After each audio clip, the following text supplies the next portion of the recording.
welcome to this deep dive. Today we're looking at something, well, pretty significant on the international stage. It's the strengthening bond between India and Italy. It feels like more than just routine diplomacy. Absolutely. It really does. There seems to be real substance here, implications for trade, tech, India's global standing. Exactly.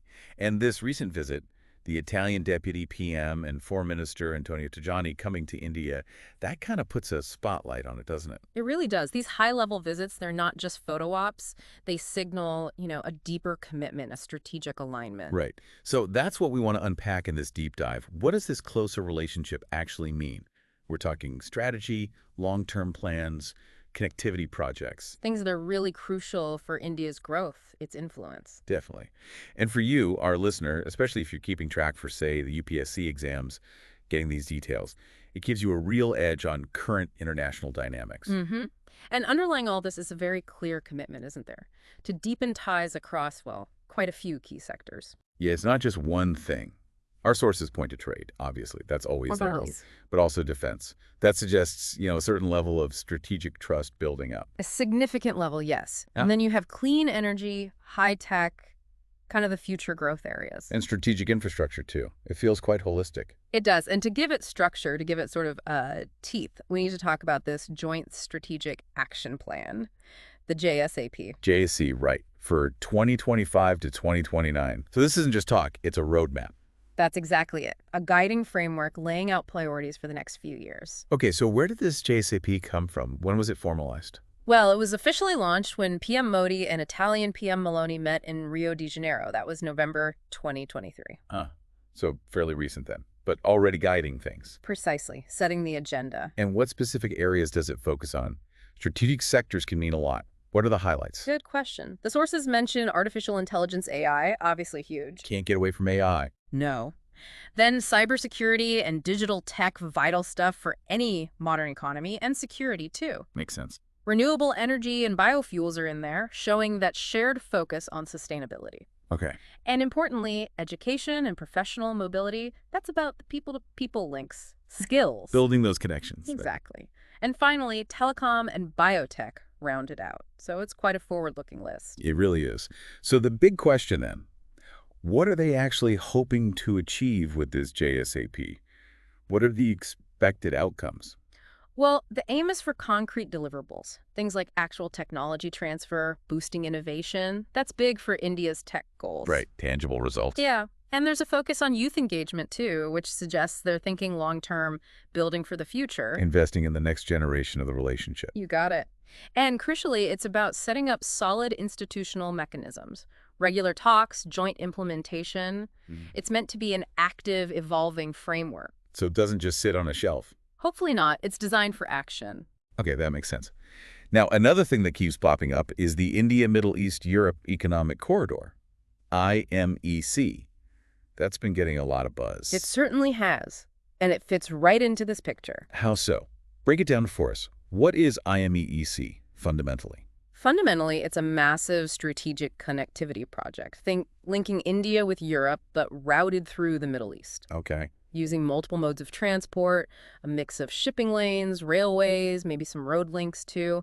It's about creating a smoother, faster path. Like a modern trade route, bypassing some of the traditional choke points? Kind of, yeah. The goals are clear. Boost connectivity between the regions, drive economic integration, make things flow better, and also enhance energy security, more reliable routes. And India and Italy are both quite invested in this. The sources mentioned a renewed push. Very much so. Both have publicly reaffirmed they want to push IMEC forward, make it happen. And Italy's done something specific, haven't they? Yes, this is quite telling. They've appointed a special envoy just for IMEC. Wow, a dedicated person. Exactly. That signals they're really serious, very proactive. They clearly see major strategic and economic value in this corridor for themselves. That appointment definitely underscores their commitment. Okay, let's circle back to the recent diplomacy. Tajani's visit, his talks with Dr. Jaishankar. What came out of those meetings? Well, a big part was reviewing how things are going under that JSAP we just discussed, taking stock. Checking progress on the roadmap. Right. But they also dug into specifics, areas to deepen cooperation even more. Like what? What specific areas were on the table? Okay, so the sources point to trade and investment, naturally. That's always central. Sure. Defense and security cooperation, again, reflecting that growing strategic comfort level. The clean energy transition, big global priority, shared focus there. Space, science, and tech cooperation featured too. Aligns with the high-tech goals. It does, and underpinning it all, strengthening those people-to-people ties, that's seen as fundamental. It sounds like a packed agenda, very action-oriented. Did they talk broader geopolitics too, beyond the bilateral stuff? Oh, yes. Discussions covered regional, global issues. The Indo-Pacific came up, its dynamics, and also concerns relevant to the global south. So aligning views on bigger picture issues. Seems like it. Exploring coordination on international challenges. Any mention of working together in forums like the G20 or on UN reform? The potential for that was definitely flagged. Cooperating in multilateral settings like the G20, where both are players, and maybe on UN reforms, it shows a shared interest in shaping global governments. Italy's focus on the Indo-Pacific. That's interesting, isn't it, given their location? It is quite notable. They've been clear, stating support for a free, open, inclusive Indo-Pacific. Which lines up perfectly with India's thinking. Exactly. It aligns strongly with India's Act East policy and the Indo-Pacific Oceans Initiative.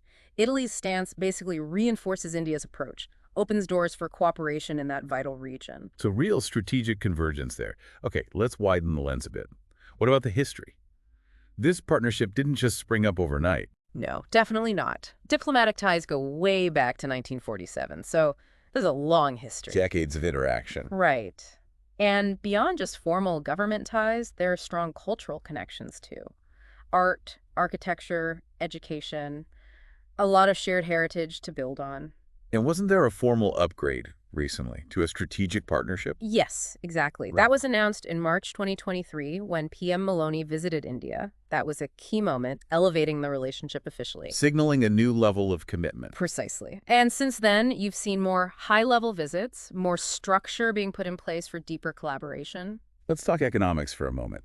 Italy's role as a trade partner within the EU. It's significant. India's fourth largest trading partner in the EU currently. And what kind of goods are we talking about? It's pretty diverse. Machinery, automotive parts, chemicals, obviously the famous Italian fashion sector. Of course. And increasingly renewable energy tech. That's a growing area. Do we have a figure for the trade volume?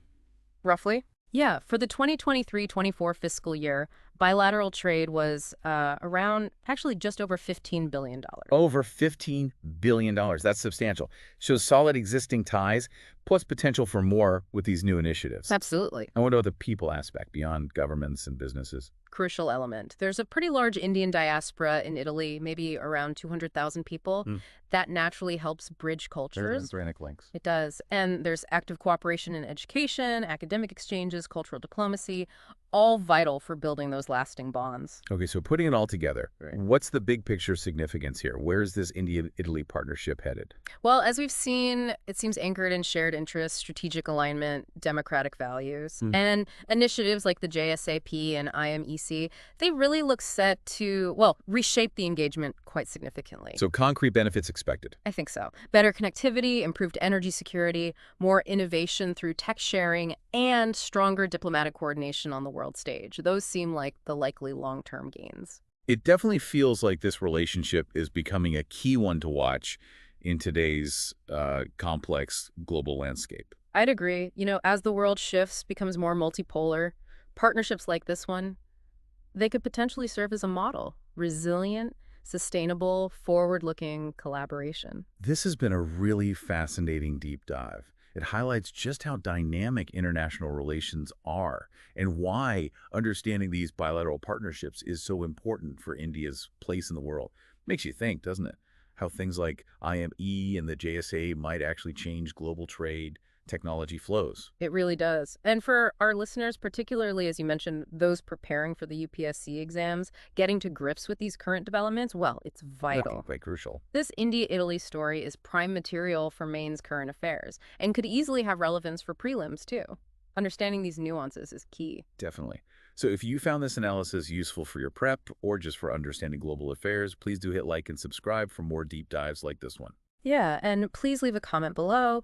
Any questions you have, further things you'd like to know about India-Italy relations or related topics, Let us know. We'd love to hear from you. And just for clarity, the information we've discussed today, it's based on reporting from the Indian Express. A solid source for our discussion.